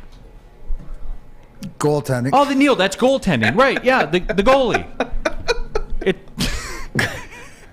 Yeah. I used to warm up Ozzy all the time, so it's all good. It was all good. So therefore, Darren, if you're a goalie in the NHL and you won multiple Stanley Cups and won 400 hockey games, at some point in that career, you were a pretty good player. I mean, or you were hella lucky. Well, you put this, and then the 400 wins sort of is like the icing on the cake. Yeah. Like I don't even know what the Quack Klop sauce says. What are we talking about? Exactly. What are we talking about? It's like you have 400 wins, piles these stats, like other goaltenders like Curtis Joseph, who hasn't won, and to the same, stature, and then you just go, here's the cherries. Boom, 1 cup. Oh, and then you need some chocolate filler. Boom, here's some, big hot fudge piece, and then you need peanut butter too. Here, boom, boom, boom. Drop, you drop the cups on. It's like, what are we talking about? We're splitting hairs over this. Ridiculous, in my mind. But obviously, I don't own the Hall of Fame or whatever else, and I think sometimes people are out of we just disagree, and that's the way it is. So I don't know. In the same case, I would rather be Chris Osgood with 400 wins and 3 cups than Roberto Luongo. I was going to ask you about that. By the same gist, with Luongo 489 wins, he seemed to be the one that people are beating up on about it. I don't know if he's a Hall of Famer or not like that. You think Luongo's a Hall? You played against him. Yeah, he stacked it. He played it. He had one game, 65 saves or whatever. He was as good as, you know, it also proves that a goaltender can. He was just wasn't in the situation that could get over the hump. You know, their best chance was probably 0-2 when they, you know, had us down 2-0 going home, right? And because those are putting stats up, right? Those are the only things you can take care of. It's the only things that you can really do at the end of the day. Everything, you know, you go goaltending and you got to get the bounces with the injuries and stuff, and then you got to get the puck to go in the net. So he was just some of the great goalies. You know, Curtis Joseph, same way. Yeah. So I mean, and again, it's one of those things where I won't do that to you, D-Mac. I'll do this to Sam Flannel instead. Zetterberg or Osgood, one's got to go in the Hall of Fame. Oh my goodness, that's a tough one. I would probably say Zetterberg, just because he was arguably the best player on that 2008 Stanley Cup team. Him or Pavel Datsyuk. This guy was just like that guy on those teams, and on the next year team that made the Stanley Cup and lost in 7. And I will say that Osgood, I do think he was great. I do think he benefited from playing on some really good teams, and he wasn't always the only goalie on the team. I actually got corrected. In 2008, it wasn't just Hasek in the regular season. It was like Hasek and Osgood in 08, but Osgood obviously dominated the playoffs. I think Zetterberg, man, it's tough. For the record, I think they're both Hall of Famers, but I would choose Zetterberg by a smidge. Okay, and Great pull. Yeah, great pull. And I was gonna take that over to Spencer as well. If you can only pick one for the Hall of Fame, Zetterberg or Osgood, let's take it to the streets. I'm curious what the people will have to say, because Osgood's, and that's the nature of the position, because it wasn't just Osgood, it was every goalie from the early 90s on. You know, because that's the nature of the position. You are the last line of defense. I think even to that conversation, and I'll answer it, I think Ozzy has a slight lead, and I think even Hank would agree, just because of the way we value what he did over his career, and the fact that he was able to, like, do you value the fact that somebody's able to backstop a Stanley Cup championship 10 years apart, and then the second one not be the guy but be ready to be the guy in the first round, and without him you would not have moved on? You know, like being an integral part of winning and then almost doing it back to back, you know, and like he's inches away from overtime in Game 7, Nick Lidstrom tying it up, but to go to Game 7, and you know, it was one of those things. You remember in that series we were up 3-2, you know, in that final series, so that's why it was always tough. But just I think people forget, and you know, they're really close, but I give Ozzy the nod, and I think, as in the locker room, if you want to go, we all look at 400 wins as, man, you know, he did it. That's something. You know what I'm saying? It's such a staggering stat. Yeah, that is such a benchmark for goaltenders everywhere. That, I mean, what is it? What is it? 300 touchdown passes? Yeah. is the watermark? Like 500 home runs, like same right, kind of deal. right. Yeah. Like that's really like, right. That'd be it, or maybe even more. So. Yeah, and that's where it was with me. I don't understand the confusion. It is very much the same as the Jack Morris thing to me. And again, I oversimplify things because I'm lazy. I've told you this many, many times. I don't like dealing with stuff. You know, I'm very lazy about it. If Jack Morris is the best pitcher of a decade of baseball, there's only been 14 decades. He's in the Hall of Fame. So, period, cut and dry. Just to clear some stuff up in the chat, they're asking for Zetterberg has 337 career goals, 623 career assists, 960 points in his career. And we know what Ozzy's done. So. Yeah, so there it is. And you know, so for all you stat whores like Sam Flannel in the booth, you know, like that. So you are actually contradicting yourself again, Sam, because stats don't prove that. Because you can't look at me and tell me that not even 1,000 points equates to 400 wins. And Hank's got 2 cups and Ozzy's got 3. And you could argue, I'll let you cancel him out because you're going to argue, well, he didn't backstop first on Bernie and stuff like that, right? So I'll give you that, but you can't go 400 wins to whatever the points as a stat. So you could I don't need to hear from you. Go ahead, Neal Cintron. I'm just telling you. That's just that's a preach, and shut your mic off, and I don't need to hear. I just need you to take in the knowledge. He brought it upon himself, B. He brought it upon himself. The summer of Cintron is here. Now Cintron's available at your local Kroger stores. If you haven't tried it yet, guys, pretty simple. 2 cans, $4 at Kroger. Doesn't get any more easy than that. It's a new energy drink for the active lifestyle. You know they're proud partners with Little Caesars Arena, the Detroit Pistons, the Detroit Red Wings, the Detroit Tigers, and of course, Detroit City FC. It's Cintron. Drink it, live it with Cintron. New to the game or a season better? OddsTrader.com has everything you need to make the right bet ahead of kickoff. Begin your handicapping journey with OddsTrader. Improve your edge by finding the best price on every game from sportsbooks in your backyard. Take advantage of the numerous sign-up bonus offers to pad your bankroll. Dive into key game statistics, player performance, and even account for the projected game day weather. Best of all, you can use the OddsTrader bet tracker to keep a log of your action. Welcome to OddsTrader, and best of luck. When you need apparel, there's only one place to go. Big Frog in Novi. With no setup fees, no artwork fees, no minimum, and a 24-hour turnaround, you can have your whole team outfitted in no time. Embroidery, direct-to-garment, vinyl, and screen printing, Big Frog has it all in all the styles you want. So whether it's a sports team, fundraiser, school event, or corporate needs, Big Frog is your one-stop destination. Visit bigfrog.com/Novi or call 844-4-BIG-FROG. Young Money. All summer long, the Monroe Street Midway is open in downtown Detroit. Enjoy basketball, roller skating, mini golf, art, live food, food trucks, and more. A fun, safe event for everybody, ages 1 to 100. That's right. Go to deckedoutdetroit.com for more information. That's deckedoutdetroit.com. It's a Monroe Street Midway, brought to you by Bedrock Detroit.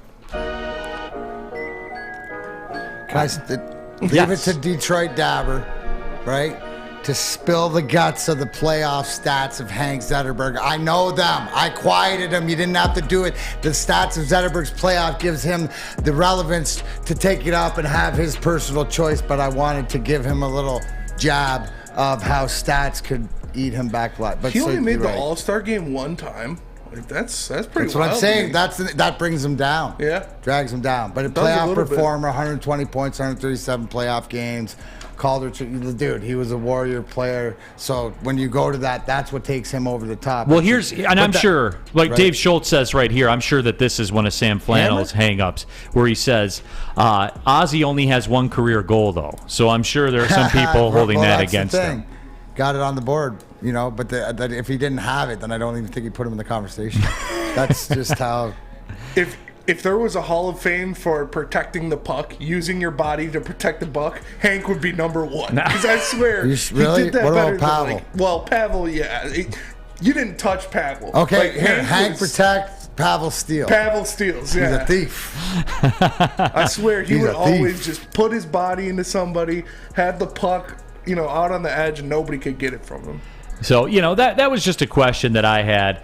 And we got the chat on the YouTube chat poll right now. If you can only pick one for the Hall of Fame, who do you pick, Osgood or Henrik Zetterberg? Osgood with 59% of the vote. That is a great call. I forget again who came up with that. We closed out the other one as well. Do you guys prefer my Big D energy voice? Here. Yeah. It was a good one. Do you prefer my Big D energy voice or my Little P energy voice? 57% of you said the Big D energy voice. So thank you. Please, gracious God, thank you. Yeah. So, we have those up. Final couple minutes of the show. You can get your vote ins on that. But, we were talking about Jaden Ivey and the NBA draft a little bit. And Spencer snuck this one in, and we won't spend a ton of time on this one. But I do think that it is relevant, and I'm curious to get a Young Bucks opinion on it. So I will go to Spencer. And, of course, if you're talking... here tomorrow? What's that? You said Young Bucks. I said who'll be here tomorrow at LCA for AW. I'm sorry. That was just for our wrestling. That is true. So I will go to Spencer, and I will go to Sam Flannel for comment on this, because this is one of those great draft debates. I'm curious to see where you guys are with it.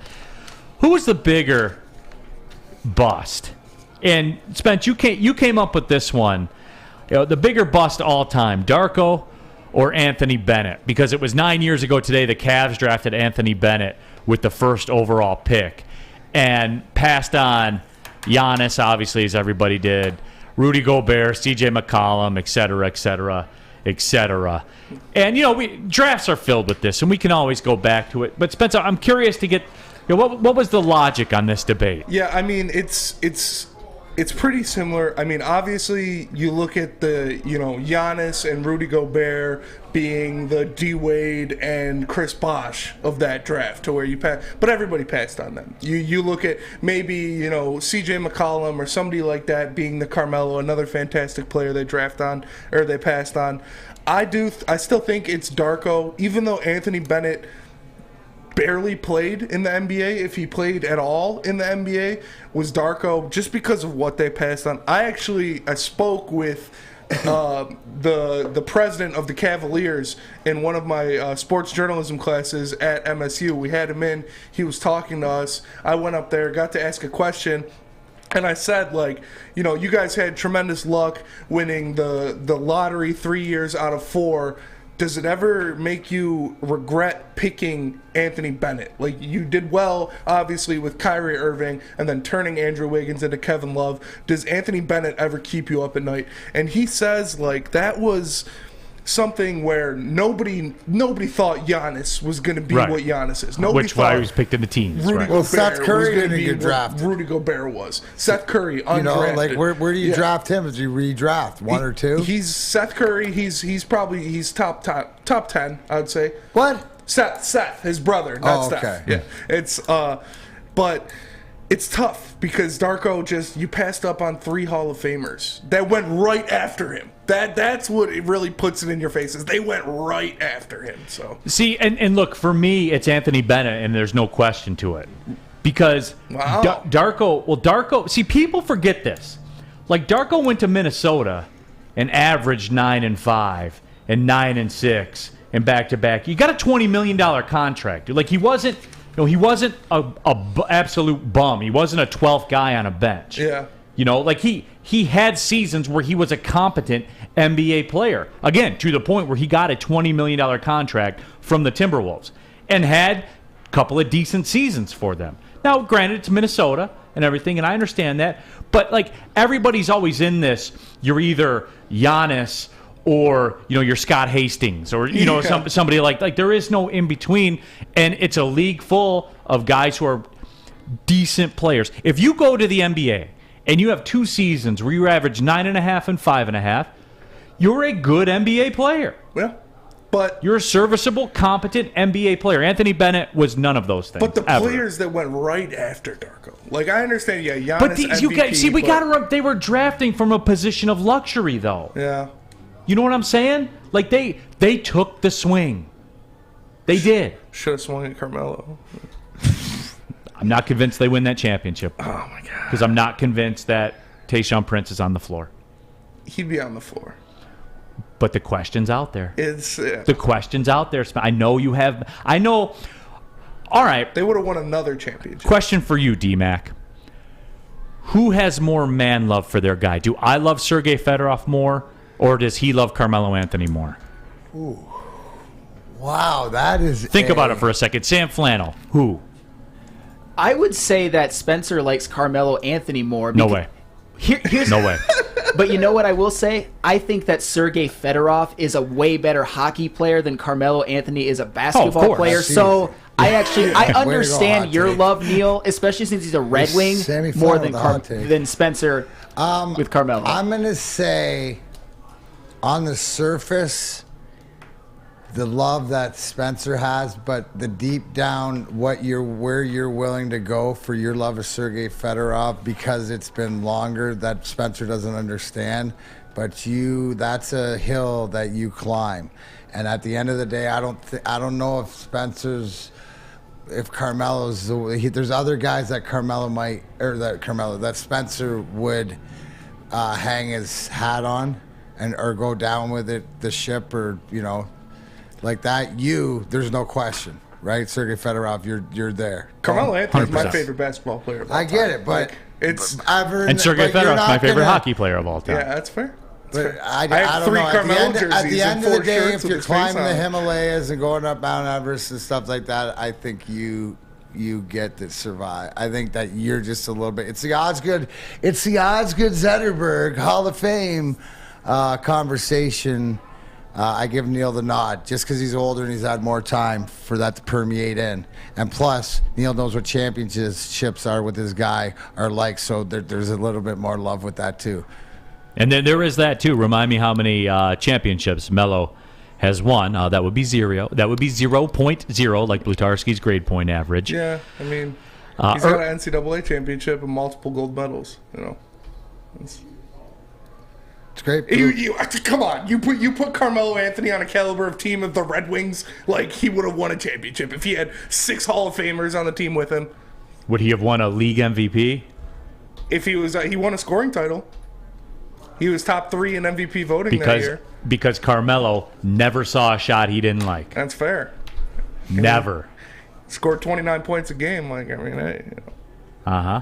How many Defensive Player of the Year awards did he win? Yeah, none. Oh, Sergei racked those too. Yeah, but it's different lifestyles. I'm not saying Carmelo I will literally take a bullet. I'll take a bullet for Sergei Fedorov. There it is. Neal would take a bullet. I'm 100% sure Neal would take a bullet for Sergei. I'm not sure you'd take a bullet. You might take something that doesn't kill you, or the urge is no sharp. A stun gun. Yeah. Stun gun. A taser. mace to the eye. Shot to the nuts. Because Sergei delivered championships to our city. That's what sets it apart. Okay. That's what. As long as you understand that, then we can continue to have a conversation. But regardless of it, you know what? Who'd have your backs, no matter if you wouldn't die on that hill? Yeah. I would be Sergei's guardian. You would be. And you know what? Guardian would have your guardian having his back. But yes, Neal would take a bullet, and Guardian, well, they're going to prevent you from having to have to.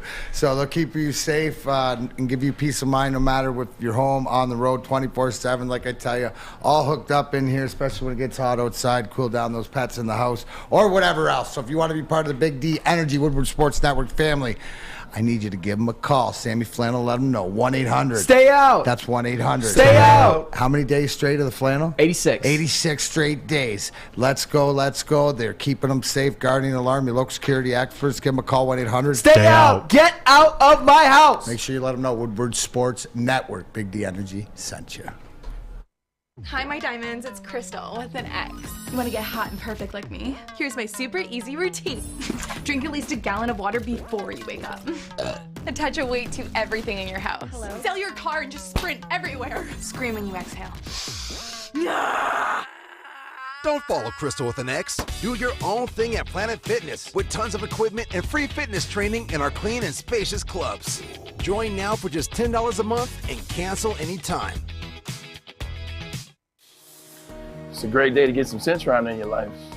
Okay. There it is. Centron, here we go. Gotta grab the cranberry.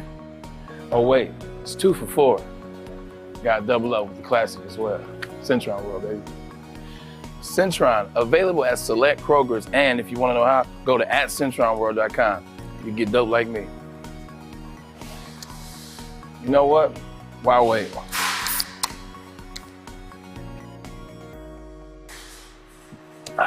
Great taste, guaranteed.